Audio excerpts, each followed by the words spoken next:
Hello YouTube, this is Robert Holloway, and I want to talk about something that has been troubling me.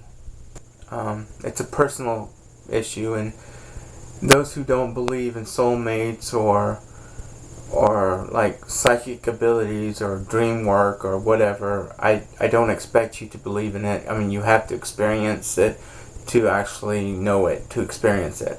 Now, like with me, the very first time I ever had a psychic whatever, it is when I just suddenly said, "Mom," I'm not gonna say his name. My brother's gonna call in about 2-3 minutes. The phone rang and it was him. When you experience stuff like that, you tend to hold on to it. You try to wonder, how did you know? That's the way I was, and I've always had a lot of like psychic impressions or psychic abilities. I mean, it's coming to a point where I don't even like to say the word psychic, but that's the only word I can find that would fit. Intuition, I like that word a lot. A gut feeling, stuff like that, and once you start getting these feelings and getting these vibes, because they are vibes, they're like vibrations, you start to explore it more and more. And the same applies with magic too. I mean, the first crystal I have ever touched was in this nature place next to my mother's old store, and I thought it had batteries in it because it was vibrating in my hand. And I was like, where do you put the batteries? Because I couldn't find where, I was trying to figure out what kind of batteries it used. And I was like, where's the batteries to this stone? And I remember the shopkeeper, she was like really shocked. And she started saying, what do you mean? And I told her, the stone is vibrating in my hands. And I guess she just got so interested and started asking me questions, and that's how I got involved in like crystal magic. That's the first time. It was an amethyst, by the way. It was a really huge, well, it was huge to me because I was still little, but it was a pretty nice chunk of amethyst, and I thought it was like a vibrator, like a massager or something. Anyways, when you start to experience that stuff, you start to look into it, and you start to dwell on it, and you start to ask questions about it. But anyways, this is I just ranted totally out of topic. The topic I was wanting to talk to you about is soulmates. Okay. Now, I remembered when I was living in like I guess you could say a government apartment, because my family wasn't rich. We lived off the government. It's like right after I took a shower, was finished taking a shower, and I just stepped outside the tub. That's when this feeling came over me. It was so overwhelming. I felt like my veins and my wrist was burning and blowing up, and in my neck area, like right here, my leg just suddenly caved in. I fell to the ground. And I wasn't sad or upset before this happened, but after it happened, I was so angry and so sad that I didn't understand what was going on. Excuse me. Anyways, I felt like somebody close to me has died, and I don't know why I was so angry. I was so furious. Even thinking about it is getting me back into tears. But it was so fierce that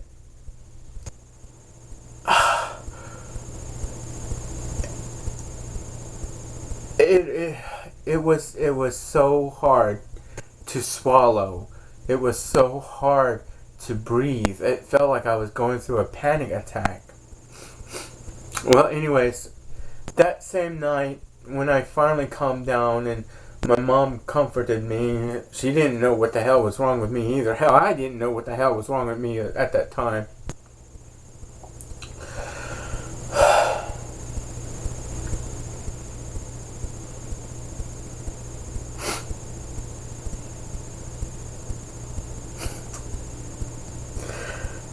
I tell people I'm not too emotional, but I get emotional every time I talk about this shit. Okay.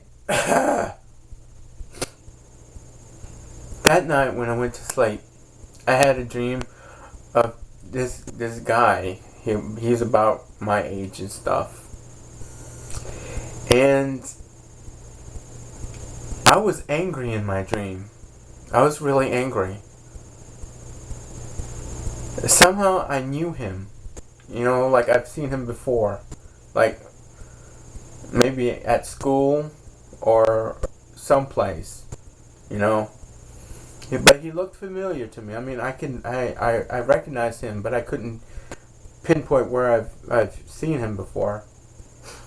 But he came up to me, and this is in the dream, and he was like saying, "I'm sorry. I didn't know about you, and I hope you can forgive me." And as he was like trying to apologize, I guess I was just getting more pissed off. I was getting more angry and stuff. Like the feeling when okay, let's pretend that your parents tell you, "Hey, let's go out for some ice cream." And you run to your bedroom, you put on your shirt and your pants and your socks and shoes, and then when you finally go out the door, you see them leaving the parking lot without you. It's that kind of feeling in my dream. I remember that. It was just more intense. And then he said that he loved me and everything like that. And I was like, "Who the fuck are you?" Or "Who the fuck do you think you are?" You know, that kind of that was how I was like that. And he didn't say anything, but somehow it was like somebody else told me he was my soulmate and he committed suicide because he was gay. And I was pissed. I was so angry. I remember I called him a coward. I said I could never love someone like you. I was like, "You cannot be my soulmate," because first of all, the type of man I want is a brave man. And that kind of like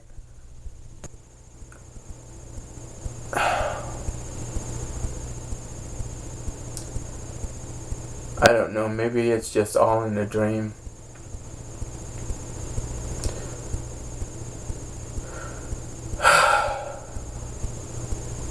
Well, ever since then, I never really trust love. I never really cared for it. I never thought it was real. I've always convinced myself that it's all in, chemical imbalances in the mind and what chemicals is shooting and what neuron or what,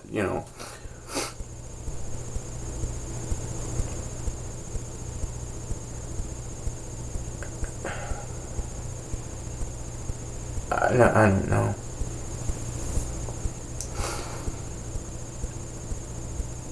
But not only have I become cold-hearted to a point where if I see a child get hit by a truck, I wouldn't feel anything. I mean, that's how hard I've kept my heart as, never relied on emotions, never relied on sensitive stuff like that. But somehow I felt like I had to fight for the gay rights. I've made poems and songs. One of the songs that I really want to publish to the gay community is "We Won't Forget."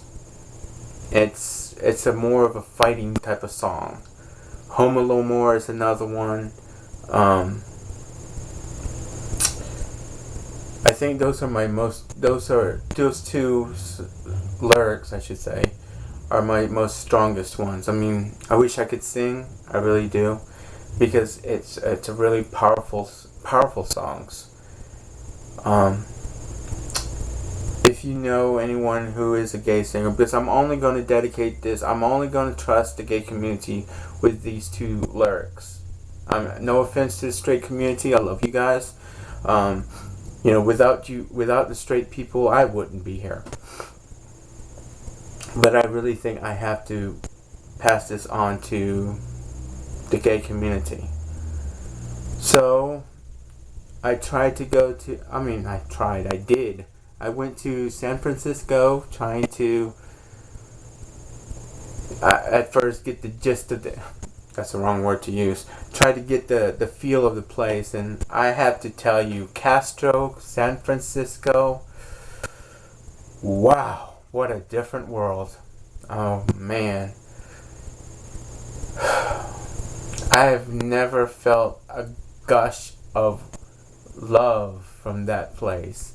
And nobody was there. Nobody came to me and say, "Hi, you want to date me?" No, it was just the feeling of being there was so welcoming, but at the same time, so scared to open up. That's how the vibe I got from Castro, San Francisco, California. I was also there in, looking at, watching the protest, the Occupy movement, and I just sat there, listened to what they had to say. Some of them kind of contradicted each other, and it's a worthy cause to fight for. I didn't really got the understanding of it. There was people sleeping outside in tents. Some of them didn't have tents.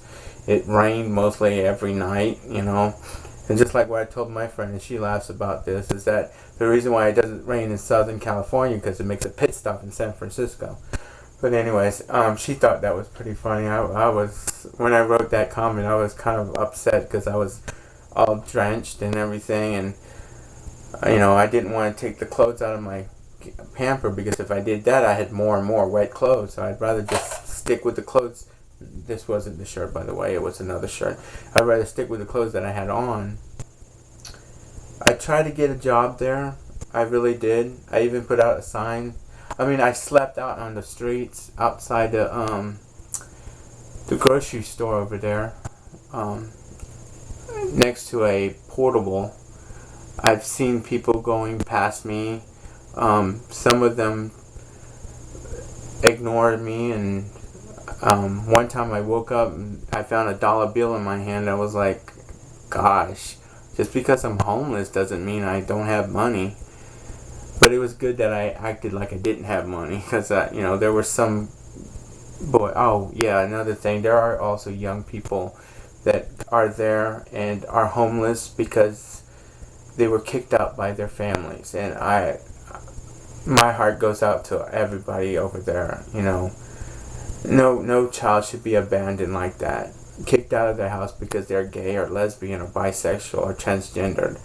It was just heartbreaking just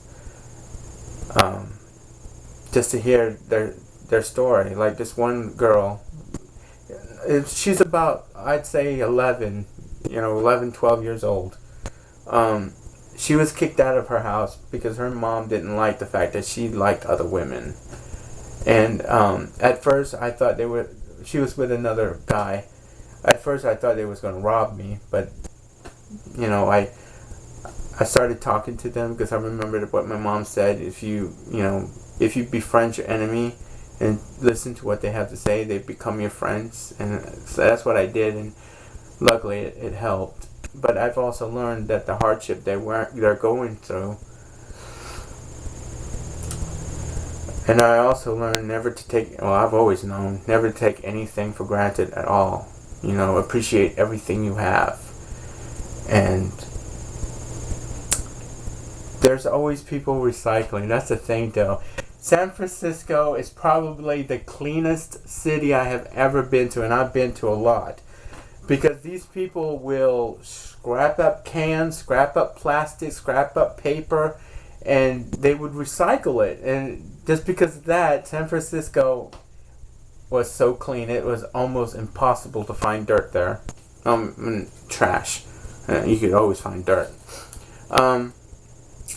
The only bad thing I think of Castro, San Francisco, is that it smelled like urine and marijuana mixed. So that's all I have to say for right now. Thank you for watching.